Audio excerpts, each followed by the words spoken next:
truth is, so much education here on YouTube about growing a YouTube channel isn't created for entrepreneurs or business owners. Most of the content here on YouTube about growing on YouTube is created specifically for content creators or people who want to become YouTube famous or influencers. These are different metrics that you must be looking at to become YouTube famous or become an influencer than what you want to be looking at as an entrepreneur who wants to sell more of your digital products, more online courses, or find clients who actually want to work with you. So listening to the majority of the advice here on YouTube about growing a YouTube channel is pretty bad advice for entrepreneurs. To help you save some time and really start focusing on the right things to do here on YouTube that will move the needle in your business, i.e. make more sales of your online course, digital product, or book you more clients, here are the 7 biggest mistakes online course creators make on YouTube so you can stop doing them right now. First mistake is focusing on too much how-to content. Look, I get it. You think you need to rank on YouTube. You need to rank on search, and we've heard this term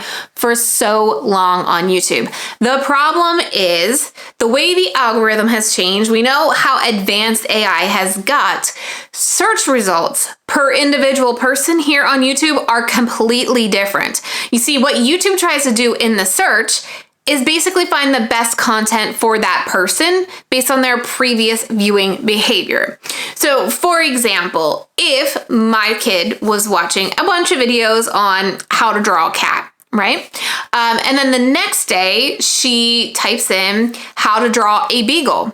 Some of those videos are going to be videos on how to draw a cat because the past viewer behavior of her was watching how to draw cat videos. And so YouTube, the algorithm thinks, well, I know you typed in how to draw a beagle, but we actually think based on your behavior that you would like this better. So even though you try to rank on search, it is different. The results are different per user. Now, you still do, as an online course creator or a service provider, want to show up in search, but you want to show up for specific problems that your target audience is having. Basically, the audience that is going to want to buy from you, you need to create the specific video for them. So when they type it in search, they think, how did that person know my exact problem? Instead of focusing on generic how-to videos like how to start an Instagram account, how to use Canva, how to create a Pinterest graphic in Canva. The other reasons why these generic how-to videos aren't really going to help you out is because I like to call them freebie chasers. There are people that are going to come, get the answer to their question, and peace out. They have no reason to want to learn more about you, to want to watch your entire video. In fact, your how-to videos may have specific areas in that video where you see audience retention spike. And that's because people fast forward right to that point, get what they need, and they're gone. This is not going to help you get more email subscribers, get more course sales, get more clients. You need to be focusing on specific how-tos for your audience. For example, instead of just how to make a Trello board, you can focus this on your particular target audience by just changing this to how to set up a Trello board for your clients to ensure they complete all their assignments. Something like that, right? So if you're teaching service providers how to set up a system to make a better client experience using Trello, that's the specificity that you want to get when creating how-to videos if you wanted to result in more online course sales or clients. The next biggest mistake is not marketing your videos. Now, I want to talk about this in 2 different ways. First of all, I understand that most of you watching are probably a solo business owner, and you probably haven't hit that 5-figure a month business milestone yet. So if that's where you are at, again, you are a team of 1, probably, maybe you have an assistant, but your time is really limited. So thinking about marketing your video is kind of on your list, but kind of towards the bottom because your goal is just to get this video out there. In fact, let me know in the comments, are you a team of 1 or do you have somebody on your team? Do you have one other person working with you? I'm just curious, those of you that are watching, where you're at with a team. That also helps me focus on how to share and deliver or teach my content here specifically for you. So just let me know in the comments. Okay, so since your time is probably limited, you're skipping a lot of steps. And one of the biggest steps online course creators and service providers skip here on YouTube is creating a good title and thumbnail. And this is actually part of my process that I do first in all of my content. In fact, I won't even write any content for a video until I know exactly what my title is going to be and my thumbnail concept is going to be. So what I generally see happen with course creators and service providers is thumbnails and titles are usually what you're coming up with as your video is uploading. And so it's not adequately marketed for your target audience to click on it. So if your video isn't marketed towards your target audience and you're thinking through that title and the thumbnail, your audience isn't going to click on it. Therefore, you're not getting the right people clicking on it that will want to buy or work from you. So instead, you really want to spend time, like I said, thinking about your title and your thumbnail, the first step before you even formulate the content on the back end. The next mistake is focusing on the wrong metrics. Now, like I said earlier in this video, so many YouTube educators here on YouTube are talking to content creators, or people who are trying to become YouTube famous and not business owners. We get so wrapped up in these vanity metrics like followers and subscribers and views. But again, as a business owner, it's not about the most amount of subscribers or the most amount of views, but the right subscribers and the right views that are going to turn into customers and clients. And in fact, many of the metrics here on the YouTube platform and what YouTube really pushes to you as well that they think is important is for creators, because the YouTube platform wants creators to make content that keep people on the platform longer. The longer people stay on the platform, the more ads YouTube can show on videos, the more money YouTube ultimately makes. But as a course creator or a service provider, you want to be creating videos that get the right people to click on it and then get them off of YouTube. So there are completely different metrics you want to be tracking as a business owner to ensure you're creating the right videos for your channel to attract the right people. In fact, one of my last videos, and I will link it right up here, I dove into specifically what metrics you need to be looking at. And I even gave 2 specific ones because again, I know you're busy, you're a team of 1, or maybe you have 1 other person working for you and you don't have time to dive into all the metrics YouTube provides you. But I dove into that. I would definitely watch that video after this one, but specifically the metrics you should be tracking aren't viewers or subscribers, but you should be tracking click-through rates and video audience retention for every single video. When you can focus on improving these 2 metrics, that's when you're going to start to see YouTube putting you in front of more of the right people, and that's when you're going to start seeing more sales and more clients coming into your business.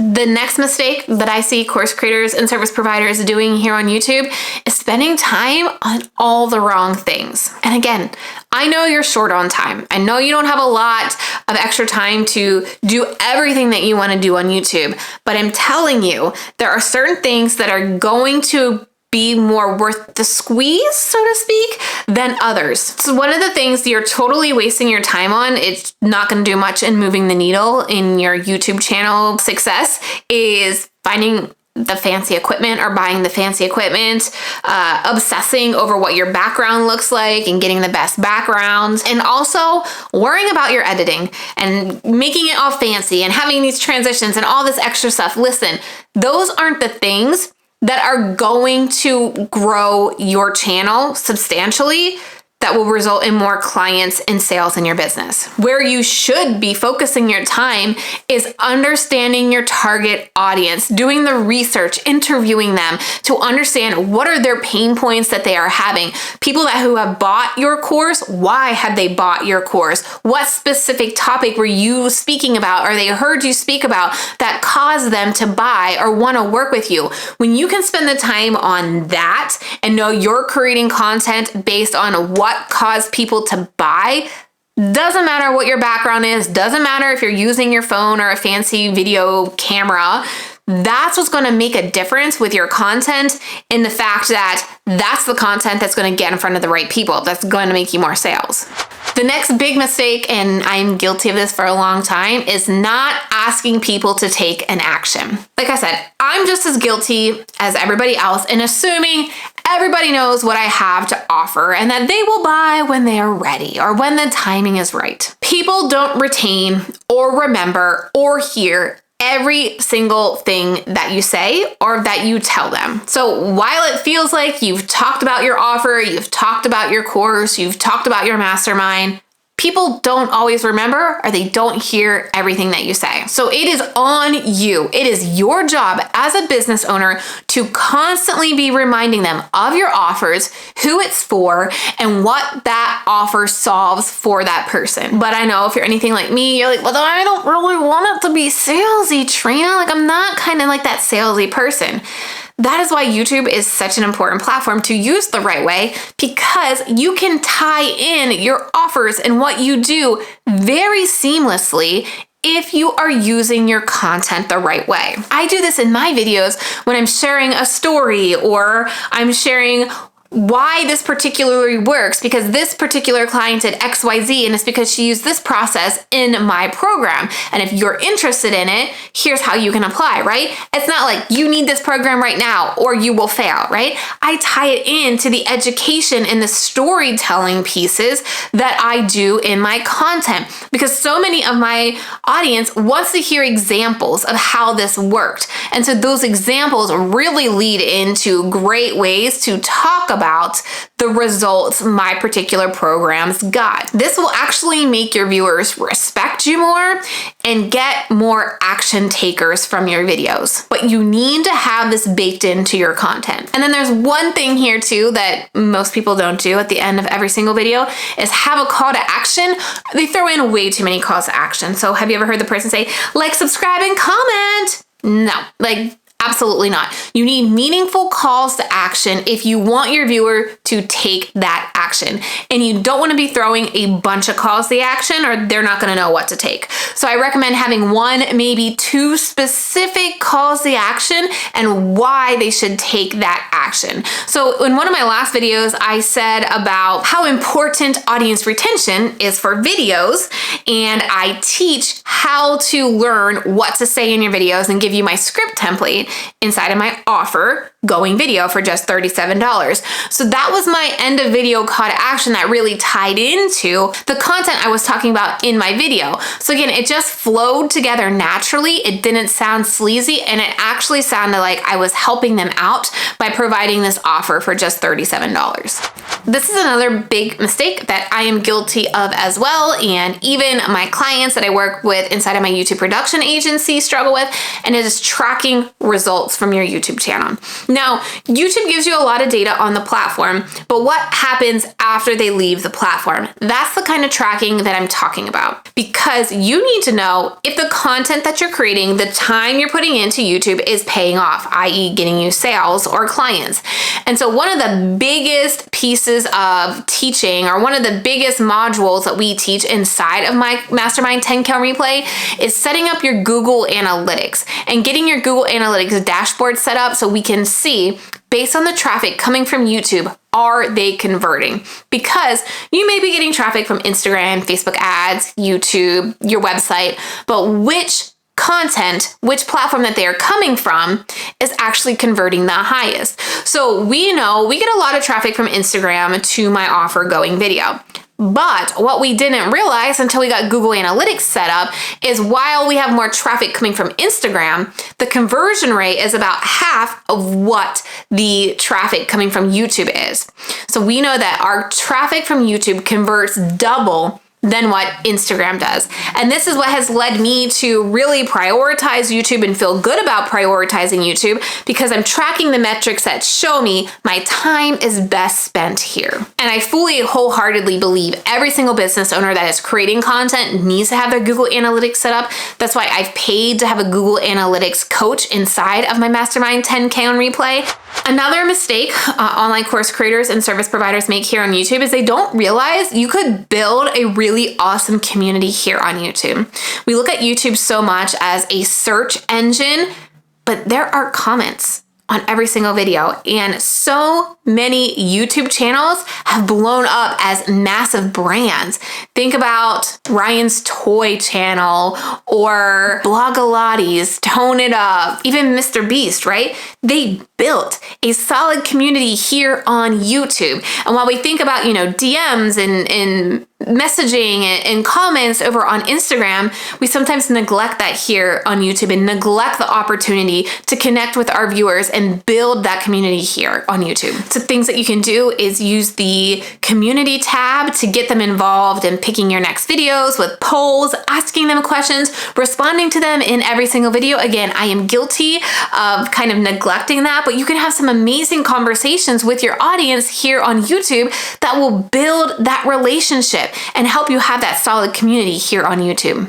Now, if you're ready to take YouTube more serious so you can use it to generate more online sales or book more clients from your YouTube content, I'm going to be hosting an exclusive YouTube Accelerator for all of my 10K on replay clients in August. During the course of 3 weeks, I'm going to personally help each client inside a 10K on replay clarify your target audience with this new process that we've developed inside our YouTube production agency, help out specifically your content plan for your channel for the next 6 months, and get your channel up and running in the right direction so that it's driving more of the right people to your business. If you're looking for more one-on-one help to finally get your YouTube channel up and running or get it running the right way, i.e. actually making you sales in your business, and you're ready to join me in this first time ever YouTube Accelerator, apply to 10K on replay right now at trenalittle.com/10K. Since this is such a high touch program, we work together for a year.